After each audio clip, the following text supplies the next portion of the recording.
जय परमेश्वर। परमात्मा ने नम। किताब जगत कहानी,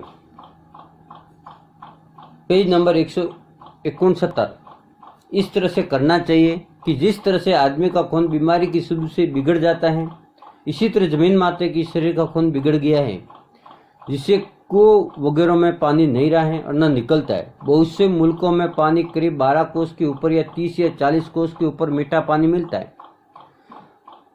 वो पानी बेरों में 70 या 80 पुरुष की गहराई पे जाके निकलता है, परंतु बहुत से मुल्कों में 12-12 कोस के बीच में खाराजार पानी निकलता है, जिससे जमीन के ऊपर कोई चीज और घास वगैरह नहीं उगता है। जिसकी वजह यह है कि इन बनियों ने अपने राक्षसी पाप से जमीन को दुख देख करके पानी खारा कर दिया है। इससे घास वगैरह नहीं होती। सो नहीं मालूम कि लोगों ने किस कदर दुख पाए होंगे।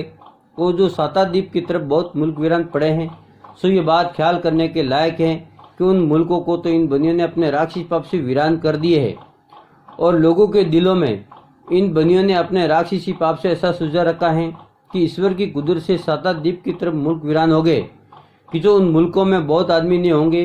परंतु सोचने की बात है कि परमेश्वर वही है जिसने तमाम जान को अपनी कुदरत से पैदा किया और जमीन आसमान बनाए। सो परमेश्वर किस तरह से अपने हाथ की बनाई हुई चीज़ों को बिगाड़ सकता है? क्योंकि ये बात गौर करने की, जब तुम लोग अपने हाथ से कोई दरख्त लगाते हो तो उस लगाए हुए दरख्त को अपने हाथ से नहीं काटते हो, न बिगाड़ते हो, तो परमेश्वर अपनी कुदरत की चीज़ों को किस तरह से बिगाड़ सकता है? तो वो नहीं बिगाड़ सकता है जब तक उसकी उम्र पूरी नहीं होगी। क्योंकि जब मौसम पतझड़ की आती है तो दरख्त के पत्ते आपसे आप जर्द होकर जमीन पर गिर जाते हैं। फिर ख्याल करना चाहिए कि उन पत्तों ने पतझड़ का वक्त आने तक पूरी उम्र पाई, तो आपसे आप पक्के गिर के उन जर्द पत्तों गिर जाने किसी को भी किसी तरह का रंज नहीं होता है। क्योंकि पतझड़ के दिन थे सो गुजर गए और बाहर के दिन आए, परंतु किसी सांप के मकान पर किसी चीज का दरख्त होवे और बाहर के सुबह से उस दरख्त के ऊपर पत्ते लहला रहे हों और कोई उन सबज पत्तों को तोड़े कि जो मौसम बाहर में लहलाते हों, तो मालिक दरख्त का उस शख्स से पत्ते तोड़ने के सुबह से लड़ने को लग जाते हैं और गाली गलौज देते हैं और दरख्तों के पत्ते और डाली को नहीं तोड़ने देते। सो दरख्त के पत्ते न तोड़ने देने का यही सबब है कि दरख्त को उस शख्स ने वास्ते चाहे की और मकान की रौनक के लगाए। Page number 170। सो भाई मेरे हो, जिस तरह से तुमको अपने हाथ की बनी हुई चीज़ें प्यारी मालूम होती है और उसको नहीं बिगाड़ सकते हो, उसी तरह से परमेश्वर को भी अपने हाथ की बनी हुई चीज़ें प्यारी और अच्छी मालूम होती है। सो परमेश्वर भी नहीं बिगाड़ता है, क्योंकि उसकी कुदरत ऐसी पाक है कि जो बात कायम कर दे तो फिर उसको बगैर उम्र पूरी होके हरगिज नहीं बिगाड़ता है। परंतु ये बनिए लोग अपने राक्षसी पाप से पूरी उम्र नहीं पाने देते हैं और जाल करके संसार के लोगों को गारत तो अपने राक्षसी पाप से कर देते हैं और लोगों के दिल में ऐसे ऐसे हालत सुझा देते कि देवताओं ने दोष किया है, इससे लोग मरते हैं, या कि ईश्वर की कुदरत है और जो कि हैजा की बीमारी से मरते और प्लेग से मरते हैं, परंतु बगैर हुक्म ईश्वर के पत्ता भी नहीं हिलता है।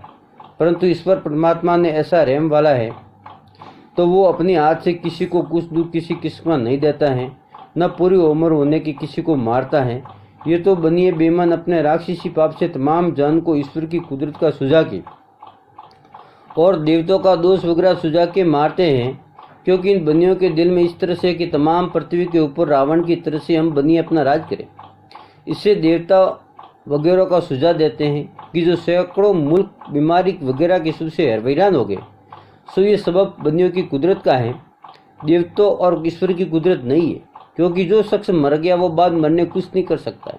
फिर ये बनियों की जालसाजी, क्योंकि जो देवता मर गए हैं उनका नाम भक्ति करने की शुभ से अमर आए, परंतु इन बनियों ने बलराजे के बाद से करोड़ों तरह का जाल करके हिंदुस्तान को और मक्का वालों को बिल्कुल निधन कर दिया है। और उसी के मुताबिक तुम अंग्रेजों की विलायत को निधन किया चाहते हैं, क्योंकि निधन करने के शुभ से अंग्रेजों से ये बनिए मिले हैं और अंग्रेजों को हिंदुस्तान में ला के हिंदुस्तान का राज करा दिया है, कि जो अब तक कर रहे हैं। परंतु ये बनिए जबकि अंग्रेजों को हिंदुस्तान में लाए तो पहले उनके मुल्क का धन भी जादू के जोर से खींच के ले लिया होगा, कि जो असली था और बाकी रहा है उसको अब राक्षसी पाप के जोर से खींच के ले लेंगे। क्योंकि जादू को वो ताकत है कि जो चाहे वही कर सकता है। अगर ये बनिए जादू के जोर से जिस मुल्क का धन खींचना चाहते हैं तो खींच लेते। सो इस जादू के जाल को तो अगले जमाने के राजा बादशाह भी बुरा कहते थे कि जादू बहुत ही बुरा है। परंतु जबकि अंग्रेजों को ये बनिए हिंदुस्तान में लाए होंगे तो इन बनियों ने अंग्रेजों के मुल्क का असली धन राक्षसी पाप के जोर से अंग्रेजों को भुला के 2-3 पीढ़ी पेश तक ले लिया होगा। जय परमेश्वर परमात्मा ने नमः।